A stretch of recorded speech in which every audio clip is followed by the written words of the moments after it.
Hello everyone, and welcome back to the Banner Saga. Last episode, yes.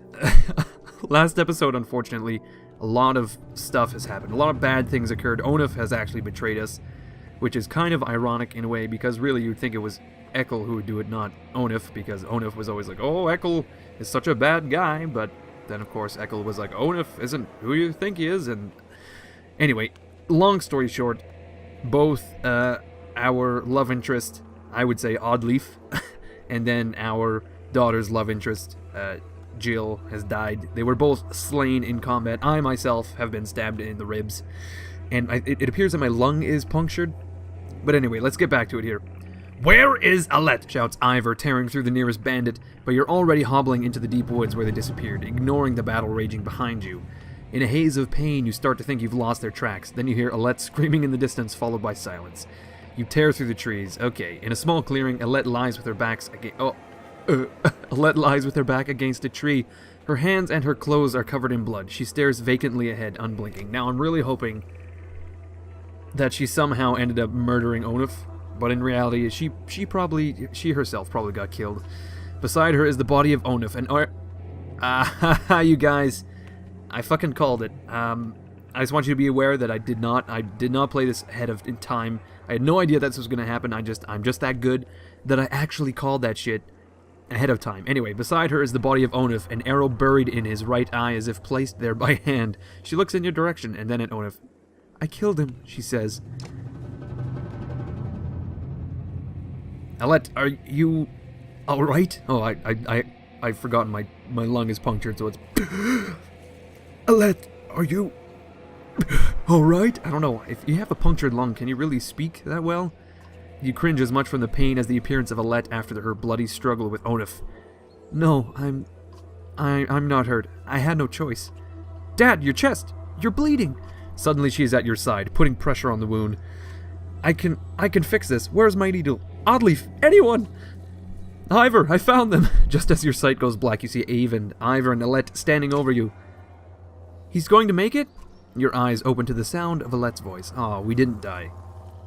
We didn't die, luckily. Not yet, anyway.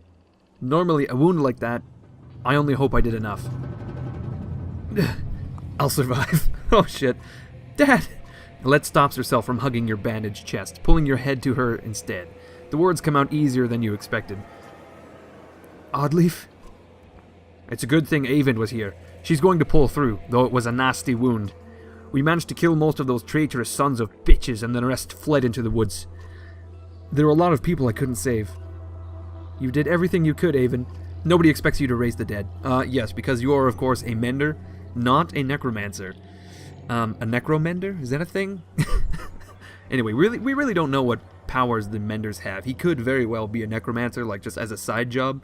Maybe he just does that on weekends, you know, like someone's grandma passes away, they just give him a ring, like, hey, Avon, you busy? No, not at all. And he just heads over, he's like, nom shibai, and then boom, the grandma's back. Avon frowns deeply, putting a hand to his forehead. Oh, this man is stressed out the ass. Why did Onuf do this, Rook? He was talking to you right before it happened. Now, I think we have to take a moment to recognize that Oddleaf has made it. Apparently she's going to pull through, but there's been no mention of Jill. I mean, his throat was slashed. And, I don't know, Alette seems pretty cool about it. She hasn't mentioned anything, so I guess that was some unrequited love there. Jill was like, ooh, Alette, I love you, and Alette was just like, yeah, whatever, I guess. Okay, why did Onuf do this? He had been planning it all along. He thought my leadership would get us killed. That's the most obvious answer, because yes, he was questioning all the people that have joined the caravan. Utter bastard. All this time we had no idea. Ekel killed a good half dozen of Onuf's men by himself. He told me Onuf was running Frostvelair the whole time. Now, was Ivor covered in blood before this had occurred? I can't quite recall, but I gotta say, he looks pretty badass right about now. He left Frostvelair behind when he saw a better opportunity. Guess that relationship is over. Ekel was always just the barking dog you put in the yard to find out who your enemies are. It was no accident Onuf went after those of us from Skogir. He must have thought with us gone he'd take the banner and the rest would fall in line. Or at worst, they'd take all the supplies for themselves and leave the rest as dredge bait. We have to be more careful. We can't just let anyone join the caravan anymore. Where do you draw the line, Ivor? We'll be more cautious? No. Where do you draw the line, Ivor? Yeah, can we bring women and children? Or is it just slightly scary men? Where do you draw the line, Ivor? Let's ask him that. I don't know, Rook. I really don't. None of this changes the fact that Bellower is out there somewhere, following us. That swamp around Sigurholm might buy you some time, but we've got to keep moving. Your body aches all over, but Ivor's right. The road calls. The caravan is already starting to pack up camp. Okay, well, we're just moving on. Just like that. I'm glad that, really, the only loss was Jill. Oh, fuck, we have to talk to Ekkel now. He's gonna be a massive asshole. I just want to point that out now. He's gonna be like, meh, meh, meh. We have 23 renown. I think we're gonna have to stockpile our renown until we find a market again. And then, of course, we can buy some supplies because we're still fucking starving. We're still fucking starving. And everyone is really upset about it. Okay, you know what? I suppose... Let's go talk to Ekkel. Oh, shit. And then we can, of course, talk to Oddleaf if she's still talking. Oh, my God. This guy looks crazy as shit, but I guess... moral of the story is, do not judge a book by its cover. Fool me once, I suppose. Look who it is, still not dead. How are things, Rook? I can never guess with you, Ekkel. I heard you helped drive off the traitors when Onuf attacked us. And it leaves me always wondering, what's your deal? I'm not so hard to understand. Why don't you try asking instead of telling? Okay, why didn't you warn us about Onuf? Why did you stick with him? We could use a good fighter, unbind Ekkel. I want you to leave. I need to get going. We can, oh, fuck. We can just immediately banish Ekkel from the caravan, even though he just put his fucking life on the line for us. Why didn't you warn us about Onuf? I'm pretty sure he did, though. He did warn us, and we didn't really listen. Didn't I? How many times did I have to call him a traitor before you got the message? What did you want me to say? Watch out, Onuf's going to murder your whole family. He didn't fill me in on the details. He was always like that. In fact, I wouldn't be surprised if he tried to convince you to off me. But listen, I don't need to know, so keep it to yourself. Okay, why did you stick with him? I don't know, Rook. Family makes you do weird things. Family, eh? Is he your brother? Your uncle? Your weird cousin? You know what the worst part is? He became kin when he married my sister. She died of a fever one night. Oh yes, I vaguely remember this. But she didn't. She wasn't sick. He killed her. I don't know why he did it. Maybe he just felt like it. I was so furious. I got so angry that I wanted him to beg. I could kill him without a second thought, but that wasn't enough. I wanted him to feel sick about it, puke his guts out. And somehow that turned into... Over time, he never cared, and I gave up and did what he wanted. Don't know how it happened. But when I attacked you in Frostvalir, guess I'll just say it wasn't my idea. We could use a good fighter. We may as well unbind Ekkel. He may look crazy as shit, but I suppose he's actually trustworthy. Unless this is like a massive long con, double bluff type thing. Onuf tries to off us, and then, of course, Ekkel kills him and tries to do the same thing, you know, kind of like a double backstab. I don't know, but we may as well unbind this guy because, honestly, why the fuck not? At this point, shit is going so down south that I honestly, I cannot think of a single reason not to do this. We're desperate. Okay, we could use a good fighter. Unbind him. Could have killed a lot more of them without my hands bound, if that's what you mean. Okay, so he actually killed a couple of these men with his hands bound the entire time. Okay, moving on. I don't know what to say about that. So, Rook, I don't have to be your prisoner anymore? So you're going to let me walk around with my own axe and everything? That doesn't mean I'm not watching you. I can accept that. You're a good man. You consider what to say. I need to get going. I've got to wash my hair. I don't know. That's the best excuse, I believe, in all time. Really, if anyone asks you to do anything, they just be like, "Oh no, I'm busy. I gotta wash my hair." What do you say to that? Anyway, I need to get going, and I need to take a piss. You're not the only busy man around here, you know. You shake your head as Ekkel steps away from camp, unbinding his trousers as we unbound his hands. Letting loose the Kraken, the serpent, if you will. Okay, let's go talk to Oddleaf. She is resting in this massive tent with a big open wound. We're brothers in that regard. Well, not brothers, but we are very similar in that regard. How is the wound? You notice Oddleaf wince as she rises to greet you. It's doing a lot better. When I saw it happen, I thought for sure... well, I'm really glad You would have missed me, Rook? She smiles. Ugh, my god. I'm gonna be sick. Without Avon, that's all you could have done. Instead, you'll have to put up with my crap a little longer. It still aches like you wouldn't believe, though. Oh, maybe you would. Heard you took a stabbing yourself. I guess things could have gone worse. How are you doing, Oddleaf? How are you doing, potential love interest? I'm doing alright.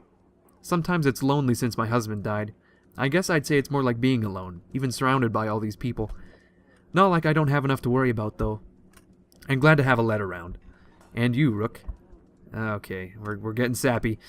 What do you think about the caravan? Let's change the subject and avert our eyes. You mean, should we start kicking people out? That's a tough one. Usually I'd be the first to give you a dirty look for suggesting it. On the other hand, I got a sword in my back. Oddleaf thinks for a long moment before sighing. Don't send anyone away. Just make sure nothing happens to Alette. You think about what to say. I'll let you get some rest. I, too, also have to rest. Okay, thanks. I'll take you up on that. You know, you're welcome to keep me company. When I'm a little more awake, I mean. I'll talk to you later. Okay, we got some really awkward and bumbling flirting going on between Oddleaf and Rook here. Bonding over wounds and whatnot, and there's, you know what, there's nothing we can do in this camp. I suppose we could look at our party, but yeah, we may as well look at Ekel, I suppose. See what he's got going on. Okay, Nid, Krumir, Oddleaf, Alette, Ekel. Oh my god, he's still so fucking crazy. I cannot get over it. Rank 1 Grudge Wielder. I suppose, yeah. After hearing his life story, that seems apt. Ekel. Run-ins with this lunatic have made you hesitate to let him fight by your side, but his strength and skill almost make it worth the risk. Sure. Sure, why not? What's his special ability? Guts. Oh my god, look at this. Holy shitballs. Guts. Ekel leaps to great heights before bringing down his axe on the enemy, causing all units adjacent to him to be knocked back, friend or foe. Affected units take normal strength damage plus 1 strength damage for each space they are pushed. Okay. And then, of course, shield wall. Okay, this guy, still crazy. I suppose we should hit the road, hit the old dusty trail, continue on towards our next stop, apparently where Juno is going to be, hopefully? Question mark? I don't know. People are dropping by the day from starvation as well. That's still a thing. I got nothing to say about that. We're just leaving people. We're leaving people to die by the roadside. We don't have time to, or the space really to, you know, bring their bodies with us. So we're just pretty much, if someone dies, they just keel over and we just keep walking. We just kind of look back and like, oh, that sucks, and then we just carry on. The caravan consists of more clansmen than you ever expected. Accusation of stolen chickens, missing heirlooms, and concerns over daughters' virtues are the sorts of things you hear relentlessly. Even fighters complain of spreading too thin to protect everyone. We can carry on and put up with it, try to address the major issues, try to keep people useful and too busy for petty squabbles, form a council to handle these problems. Let us form a council. You select a few older members to solve everyday issues, but infighting neuters their progress. Oh, of course. Fuck. Other members feel they could do a better job. Ultimately, while it buys some time, the council dissolves, tired of the thankless and demanding work. Well that could have gone better. I suppose I should have, you know, dwelt upon that a little longer and perhaps thought about it. I thought a council would have been a great idea, but we probably just needed to straight up address the major issues. Fuck, even more people just fucking keeling over side to side. Plup, plup. Okay, we just apparently happened upon a village, and we're going to ransack their supplies and carry on, I suppose. The villagers here are completely oblivious to the destruction that is coming. All we've seen is some dark figures far off, they tell you. Aside from a few young families, they're reluctant to pick up their things and join you. Okay, we gained 15 people, apparently. I suppose we'll have to visit the market. 1 renown gets... Oh my fucking god. 1 renown gets 5 supplies, and we can buy 95. There we go. Let's go all out and buy 95 supplies. Okay, what is this thing? Studded pommel, knockback on strength attacks of 5. Ooh, that's pretty cool. And we've seen all these before, I believe. Lightning Rune Stone, Warrior's Oath. Yeah, we're not really concerned about that. Okay, 95 supplies, which is nearly 20 days worth of supplies. Shazam, there we go. We've got 4 renown left, and we cannot do anything with that. Let's see where we are. I have no idea what this village is. It could be Buttfuck middle of nowhere. For all I know, that could literally be the name. Is it Rainovic? No, it can't be. What started out as battlefields. Yeah, no, we've read about this, and I don't think that's what this is. Maybe we'll stop off at Rainovic on the way to Borsgard. That's where it is. We're heading to Borsgard. And that's about it, I suppose. I guess we'll just continue on. Alright, you know what? Let's actually rest for a day or two. Get the morale back. Okay, weak morale. Good enough. Let's leave. I don't want to blow too much supplies, just boosting morale again. Okay, so we've left a nice little village behind. We're heading into a very picturesque forest. Oh shit, we're already poor in morale. It's been like one day and everyone's just like, oh fuck. Oh shit, another godstone up ahead. This is gonna be great. Oh, you notice most of the Varl pacing while others sleep. Their brief conversations with each other and other clansmen grow shorter and sharper. Go away! Roars one Varl at a young girl asking him too many questions. All the clansmen stop and stare. Okay, I guess the Varl are very, very annoyed. Let's confront them. What is wrong with you? The giant explains. We live in the North for its space. Endless miles of snow, ice, mountains, fields. Space to be alone. But here there is no time for such things. Understanding slowly trickles through the caravan, relieving some of the tension. Very nice. Oh, we've boosted morale. I mean, they could always form their own mini caravan and just kind of trail along if really... Oh, fuck. Morale is poor again. A gaunt man and woman approach the caravan, hands held high. A word, friends, the man says. We are poor farmers down on our luck. The woman hits him and says, we're outlaws, plain and simple. 10 of us and we'll help you in a fight for some food up front. They didn't even try to keep up with the facade. They just straight up just, yeah, fuck it. We're just outlaws.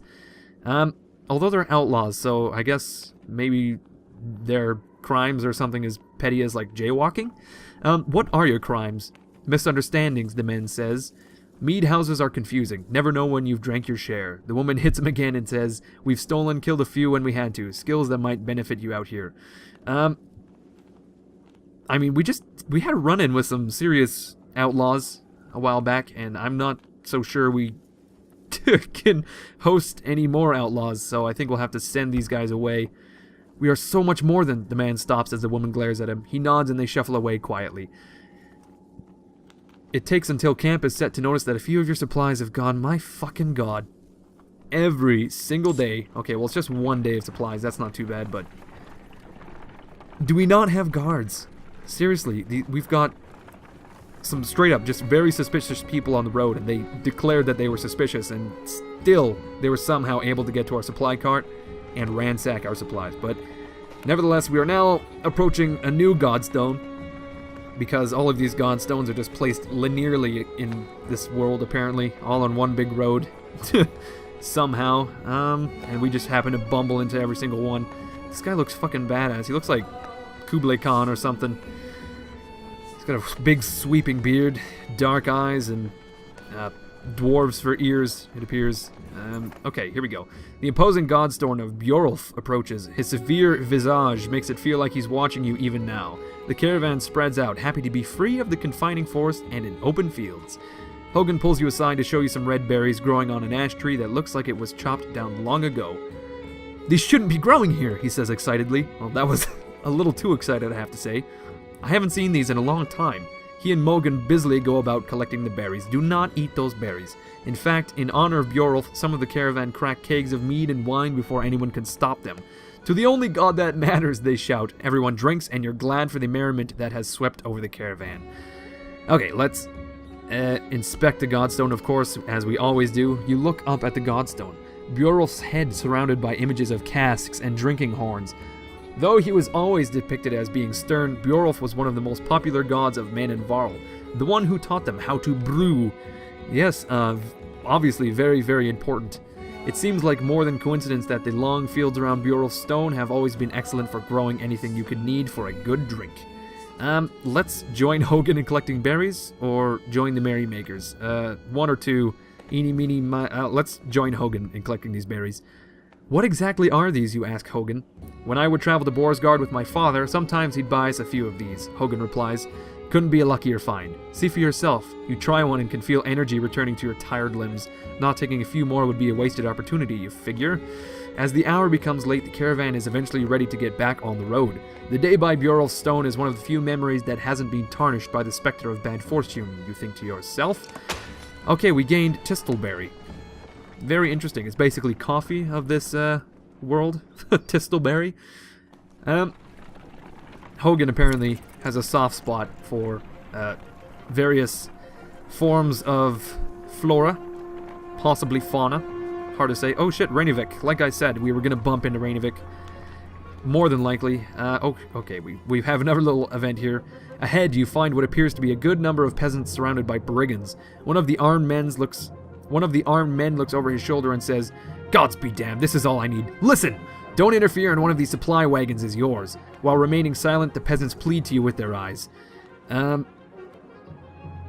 Okay, as always, we are going to attempt to get more information before we get ourselves involved. What's going on here?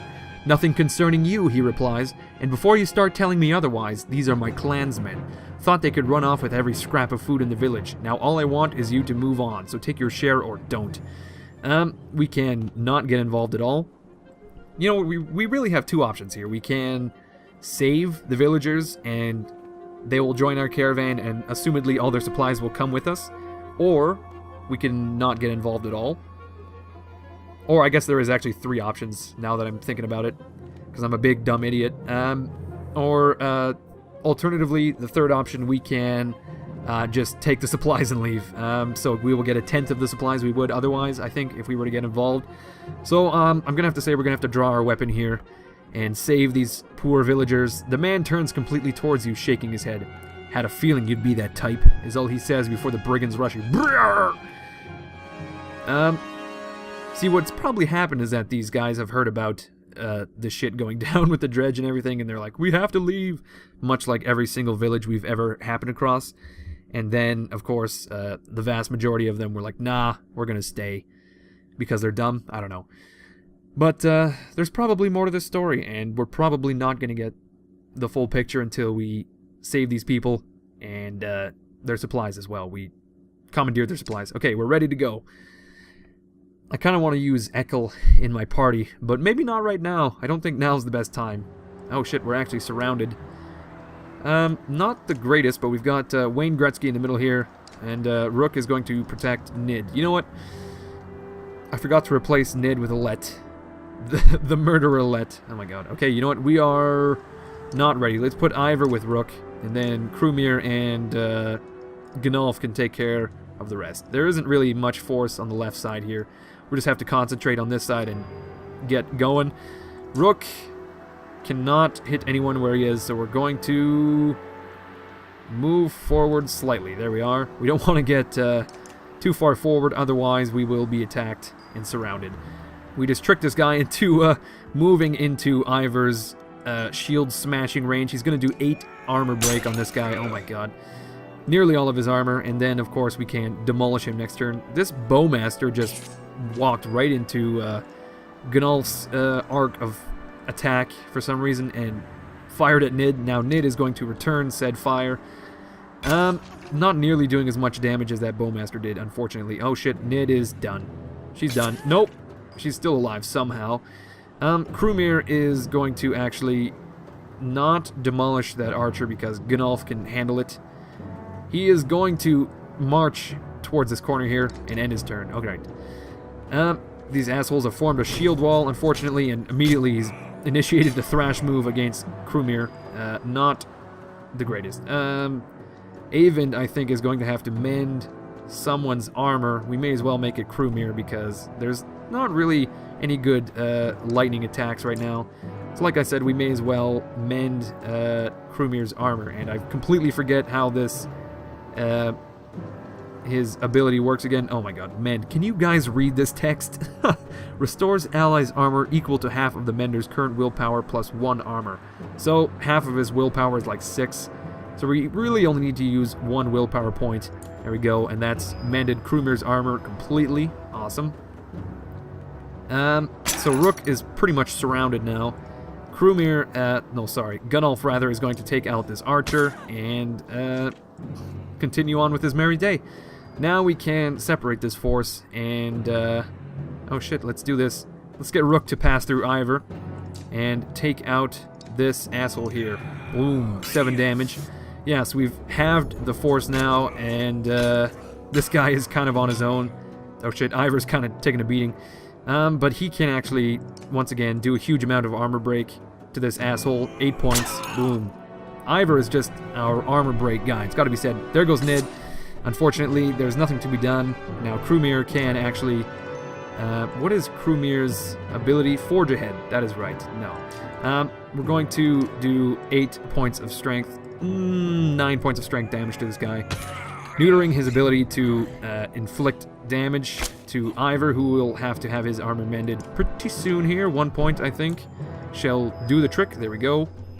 What an awesome ability. Eyvind is the best. He is literally like the best. And now Gunnulf can march forward and attempt to take out this archer and this... what is this guy? He is a backbiter. That's what it is. Now Rook is going to... well, he may as well take out this guy. Whatever. And then we should actually be attacking this archer. I didn't really think, because she has got quite a bit of strength to her. Ivor is going to do the dirty work, though, and knock her the fuck out. Well, 1 point shy, actually, of a KO.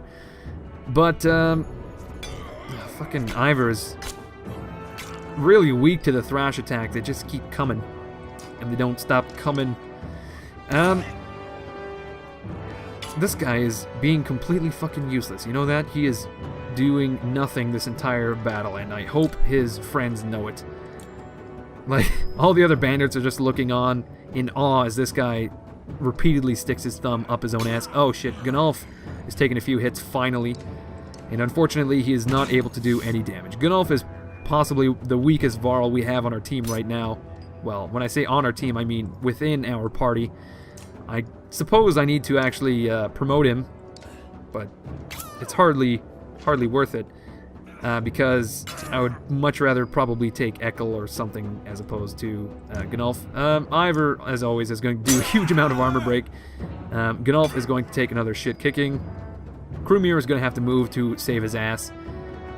He's just 1 or 2 turns away. Shit, there goes Rook. Eyvind, well, he can mend no one's armor. There's no point, so he may as well do an arc lightning to this guy. 2 points of, well, 3 willpower points actually to do how much damage? Like 6 damage? 4 damage. Hardly worth it. There goes Gunnulf. Ivor is going to deal with this. Apparently not, actually. He's going to try 3 points of damage. And then Crewmere, of course, is going to take care of this guy. Wow, my god. Our army is a little weak. My party, rather, is a little weak right now. I need to sort out the lineup. I think we're missing... what are we missing? I think we're missing another small unit like Rook to replace Jill's place. I think it is going to have to be... Ekkel, actually. It's probably going to have to be Ekkel. Just to fill out our ranks a little bit. Oh my god. Ivor gained no armor from that mending, unfortunately. But he is going to knock out this guy, and then we're going to enter pillage mode, and oh my god, Crewmere is going to have to carry the team here a little bit. Do 5 strength damage, and then Eyvind will do a arc lightning move to do like 2 points of damage, probably. The lame ass he is. 3, I was not far off. And then, of course, well, Ivor's going to take out the rest of his armor, and then he in turn will get knocked out by this guy. Yeah, there he goes. He's like, oh no, my arm, you cut my arm off. But in reality, he's just doing the old trick. He's got like a packet of tomato ketchup up his sleeve, and then Buddy hits him with the sword and just bursts. And he's like, oh, you know what I'm saying. It's a classic Ivor prank. Okay, we gained 8 renown there, bringing our total up to like 12. Nothing to write home about. But we saved some peasants, and hopefully we gained some supplies. With the brigands either fallen or fled, the peasants they left behind, thank you for profuse... What? Grammar, yet again. Thank you for profusely. It is true, what he said, one tells you. We took the food and left. May the gods have mercy on me. I'd let them die. They hesitantly join your caravan. 22 supplies, my god. 37 clansmen, my god. Rainvik is more of a smattering of farmhouses than a proper town. Though judging by stray dredge stalking through empty fields, it is barely even that anymore. Well, that is inspiring. Okay, we've arrived in Rainvik. Rainvik comes and goes as a long series of farmhouses, abandoned and crawling with dredge. The farmers have probably already fled to Borsgard. You try to hurry past, but are eventually spotted. Dredge start ambling in your direction. Oh my god. What is that? Points out Oddleaf up near one of the long houses. In the distance, a large person, clothed seemingly covered in blood, is cursing loudly and stumbling about. He staggers into a longhouse, laughing. It's a crazy fucking Varl, apparently.